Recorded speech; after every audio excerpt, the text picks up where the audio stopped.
Number 1. Uncle Ben is never mentioned, instead Iron Man replaces him as Spider-Man's role model. However, this isn't entirely a new thing. Uncle Ben during Peter Parker's 30-issue high school era is only mentioned, 3 times? In issue 1 and the annual, he's used to re-explain Spider-Man's origins for potential new readers, and he's only passingly referenced in issue 28 during Peter Parker's graduation. In contrast, Peter Parker's role models / moral reference points are either other superheroes or the standard he sets himself. In issue 3, Peter is inspired by Johnny Storm.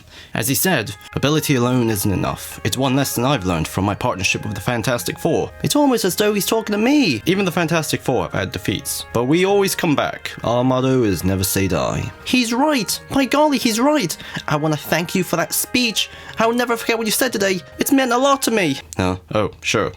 Glad you enjoyed it, fella. In issue 5, Peter Parker could have abandoned Flash to Dr. Doom, but he doesn't, because that's not what Spider-Man would do. Oh, what am I kidding? Who am I kidding?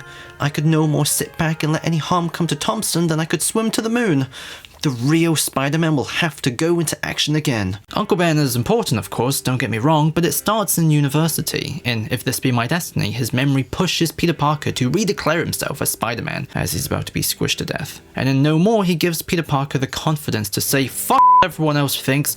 No one knows about Uncle Ben, but I do. So being Spider-Man is what I want." My point is, it's okay that Uncle Ben is deprioritized early in his career, because if Spider-Man is the boat Peter Parker has built for himself during high school, hence why he always refers to himself in third person during all these moments, then Uncle Ben is supposed to be the shore he returns to whenever he's lost faith and drifted off course from traveling too long. A great adapted example is Spider-Man the Animated Series, where Uncle Ben is there for Spider-Carnage and helps him to fight his own poisonous self-hatred. I know you've had a very bad time, but in this dimension, I'm here for you. I can't stress this enough, Uncle Ben isn't the boat, he doesn't carry Peter Parker, Peter has to carry himself, so whenever he says, "Spider-Man wouldn't do that," or "I am Spider-Man," he's not just motivated by guilt, but an ambition, a sense of fulfillment. Come on, Spider-Man! Come on, Spider-Man! It shows he's not just a man whose growth is inhibited due to unresolved trauma, but a hero who's mature enough to build something out of his regret and pain. A new identity, a new future, where if it's taken to its most honest end after all the bad luck and uncertainties, then just like in Life's Story, Peter will rise far above every other hero. What's dope about MCU Spider-Man is that unlike the Raimi version, he's constructed for long-term storytelling, so in high school, just like in Stan's run, we can see him build his boat with others at sea, so we have a clear understanding of what Spider-Man means to him. I'd rather just stay on the ground for a little while. Friendly neighborhood Spider-Man. Not just loyalty to a ghost, but a form of responsibility to himself, to what he's capable of. So people shouldn't be mad, but elated, because the lack of Uncle Ben at this stage means a promise is set. Not only will his later appearance be important, but this is a Spider-Man whose life story can really be like Life Story. See what I did there? Number 2, the lack of real consequences. Peter Parker keeps screwing up in Spider-Man Homecoming, but there's no serious drama featured. What's going on with you? Liz, I have to talk to Ned, it's really important. Miss, all items on the belt. But that's just kind of how the high school era was. Stan wrote them as basically a high school sitcom mixed with a workplace sitcom mixed with a crime drama, as I mentioned before. Gags like Peter Parker goes to school frustrated by his investigation on whoever that issue's villain is, then Liz tries to get his attention because she's attracted to him. Flash will get jealous, Peter Parker will dismiss or make fun of the both of them, Jameson will get mad, but afterwards Peter Parker finally deduces what the villain's scheme is, beats him and gets pictures, and immediately resolve whatever issue JJ had with him. And then maybe at one point Peter Parker will throw in another insult at Flash if it's possible, like, "Sorry Liz, no can do.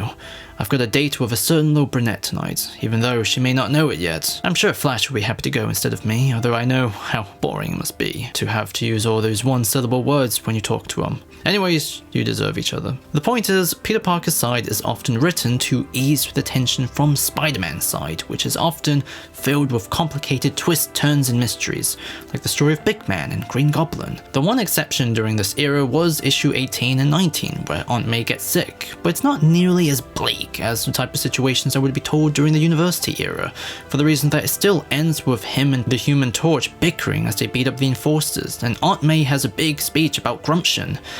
it adheres to a base optimism. Homecoming and Far From Home effectively reapplies this very specific balance of tone where Peter Parker keeps dismissing and having goofy interactions with his schoolmates. You can't just quit on us, stroll up, and be welcomed back by everyone. Hey, welcome back, Peter. Flash, you're back to first alternate. What? But then, oh shit, the street levels, villains, robberies are escalating.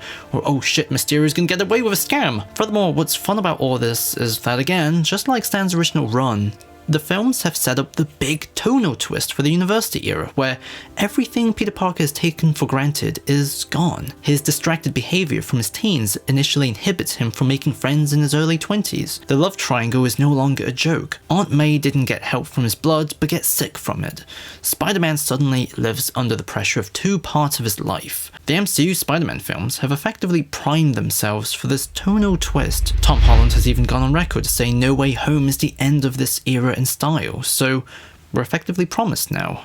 Just like in Stan's run, as MCU Peter Parker matures, the tone of his stories will too.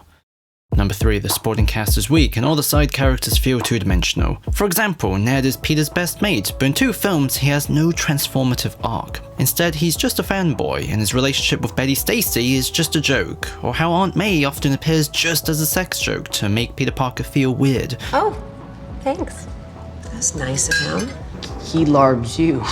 There's definitely room for improvement, but I don't think it's entirely fair to dismiss every character as if they failed their purpose for the reason that everyone are written entirely appropriately for the genre's needs. Because by reapplying the sitcom-like tone from Stan's high school era, Homecoming and Far From Home aren't soap operas, they're comedies that are deliberately in spirit with John Hughes films, where the jokes are all about capturing a vibe and spirit, to highlight how the anxieties we're busy obsessing over as teenagers are often silly. As a result, everyone's relatable contradictions are written to be strangely innocent and uncynical, like being rich and yet lacking in attention, uncaring and yet longing to be desired, a friend who's happy to be there because he lives his life through someone else's, and someone who's overthinking and yet rarely acts with enough thought. Therefore, in the same way that people often argue that the characters in Spider-Man 2 are really unlikable because they're all so mean to Peter Parker, I'd say that's appropriate for that film as a drama, and I'd also say the characters in the home films are appropriately written for comedies.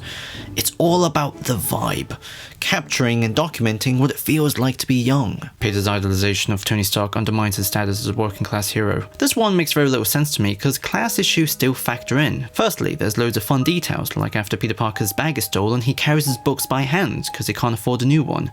Secondly, on a narrative level, class factors in as a major factor for why Peter Parker reached total burnout. Lost a Stark internship. I just thought I could work really hard and he would, but screwed it up. MCU Spider-Man is a poor kid who doesn't know anyone in the career he wants to enter, except for one guy who so happens to be the most influential and prominent figure in said industry, so all his stress and anxiety stems from him trying to prove his worth to said figure in order to secure his future beyond the environment he's raised in. According to the BBC, when I mean BBC, I mean the British Broadcast Corporation, you perverts, one of the biggest disadvantages for working class people isn't just money, but lack of connections and opportunities in non-working class industries. This is why nepotism in the media industry is such a hot topic nowadays, and why in the social sciences, the number of social connections is considered a form of capital, with as much consequence as economic capital. MCU Spider-Man focuses on a different side of working class struggle. It's less poverty porn, but equally valid. Number 5, Peter's focus on living up to Tony Stark's legacy means he would just become the next Iron Man.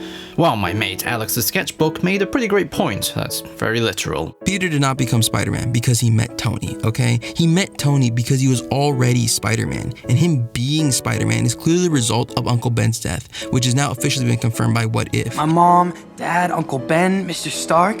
And in Far From Home, Peter's relationship with Tony's legacy is purely an exterior concern. Becoming the next Iron Man is what everyone around him expects. It's not really what he wants or is striving for. I'd also like to add, Spider-Man becoming the next Iron Man, narratively wise, is not legally possible because the current contract between Disney and Sony is only for 2 films, and obviously with greedy corporations, they'll never come to a permanent nor stable negotiation, ever. So if people are mad at how their brands have become so interdependent, they should take solace that not only is it not forever, but Be grateful that we were ever in a situation where such imagined future even seemed possible. Spider-Man is a bootlicker for the rich while Vulture is more sympathetic. This is a very strange political interpretation because as much as what happened to Toomes wasn't right, and crony capitalism is of course a very important issue, but Toomes is a dude who sells weapons to poor neighborhoods so he can live in a big middle-class mansion far away with nice cars, a massive kitchen, and even gets away with murder.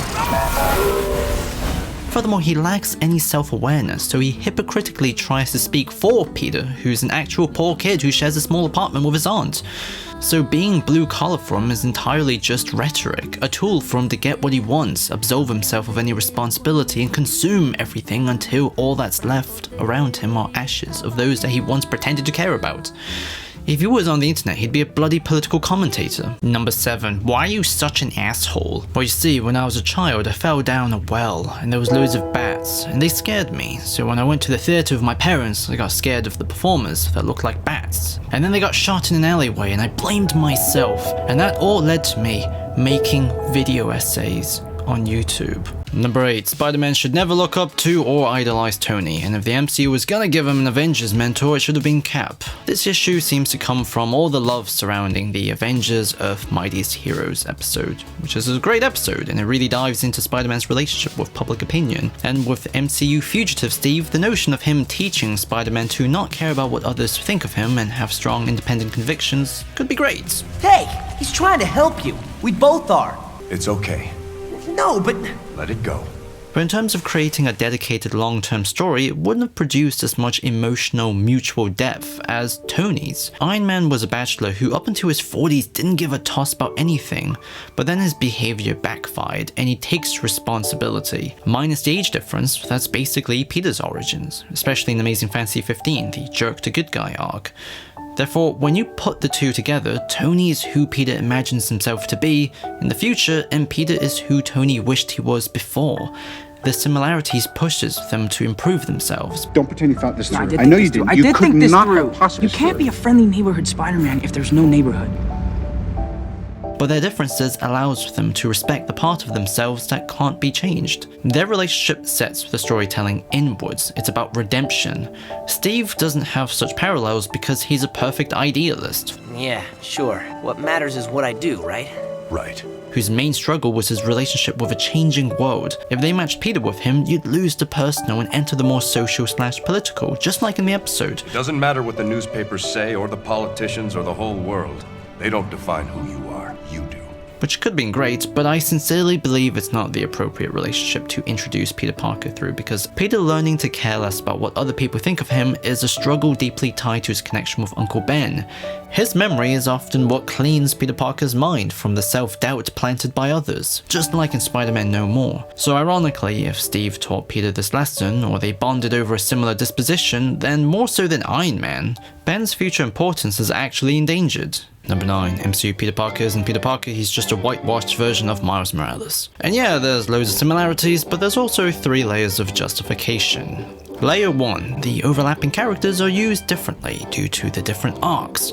MCU Ned Leeds and Genki are both large Asian dudes that like Lego, but where Ned slots into the man-in-the-chair role for Peter Parker, Genki pressures Miles to be Spider-Man. And since Miles isn't science smart, he also reproduced Peter's web formula, so their emotional purposes are very different. Miles didn't fit the mold, but is made to in this relationship. Both Peter Parker and Miles want to prove themselves to a greater superhero community, but where Miles inherited this position, MCU Peter is doing it out of excitement and opportunity. Both have hot moms, although younger Aunt May was previously established in Ultimate Peter's run. Although where Rio died, which made Miles quit, hot Aunt May is still alive and involved. Both characters use similar tropes to build their mythologies, but where Miles is disempowered by his, MCU Peter is supported because their deeper journeys are so different, which brings me to layer 2. Free will in a cycle. If you read Bendis' Ultimate Peter Parker run and then straight into Miles Morales', there's a deliberate loop/reset present. Miles' story opens with the lab that created the spider that bit Peter Parker. Another escapes into Prowler's bag. Miles gets into an advanced charter school out of a random lottery system. He then gets bitten out of chance. Then with his powers, doesn't act when Peter Parker dies, therefore learning the great lesson as he did. The point is, Spider-Man is a universal identity that any random kid in a first world country can totally be inducted to, but it's also one with painful existential limits, from death of a loved one to unfair pressures to loneliness. Spider-Man is a legacy Miles has to personalize in order to survive, whereas MCU Peter Parker is building such legacy. He's a kid who's setting the standard that will eventually be learned by someone else. Someone who'll make it their own. So I'd argue the overlap of similarities is justified and appropriate due to how their stories eventually echo and relay off of each other. And that finally brings me to layer 3. Miles is ever changing. People already prefer graffiti happy-go-lucky Miles, cool Uncle Aaron, cop dad, and politician mom over miserable Miles, douchebag uncle, former secret agent dad, and dead nurse mom. Therefore, the eventual live-action version will undoubtedly also diverge from Bendis' original work. It's just a fact. So the places where MCU High School Peter Parker overlapped with that run won't feel intrusive in the big picture anyways. Number 10. MCU Peter doesn't have relatable problems and doesn't grow or change. Well, I guess this is a good opportunity for me to just summarize everything. MCU Spider-Man is about a poor kid who's desperate to fulfill an opportunity outside of his limited environment, whose anxieties comes from feeling like he's gotta live older while he's still young, and is missing out on the freedoms of his youth. He deals with an existential crisis where finding one's future can only come from seeing yourself with your own 2 eyes. Not just from those that you refer to or admire. And if that doesn't summarize growing up nowadays, where social media regularly makes us wish we were someone else, global warming is irreversible, inflation without wage increase has made opportunities even more limited, I don't know what does then. MCU Spider-Man isn't perfect. I wish they didn't CGI over his suit so he looks smooth and naked all the time, but I'm bloody grateful of him. And Tom, you're crazy, man. How you breathing in outer space? I'm so confused right now, baby. Didn't work for us, didn't work for us. And I guess it's over now, baby. Didn't work for us, didn't work for us.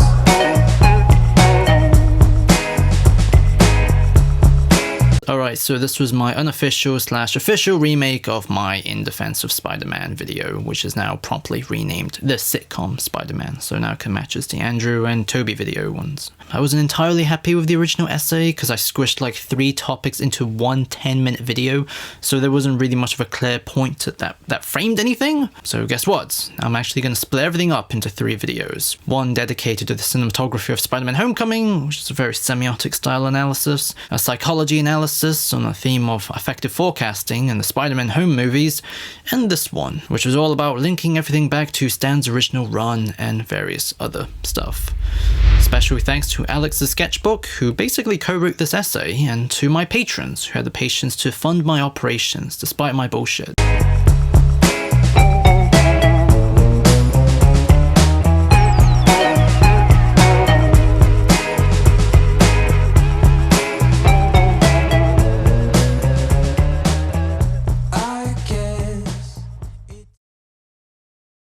What you want to do? You want to sit here and label me just another case of some crazy-ass combat vet who lost his mind, huh?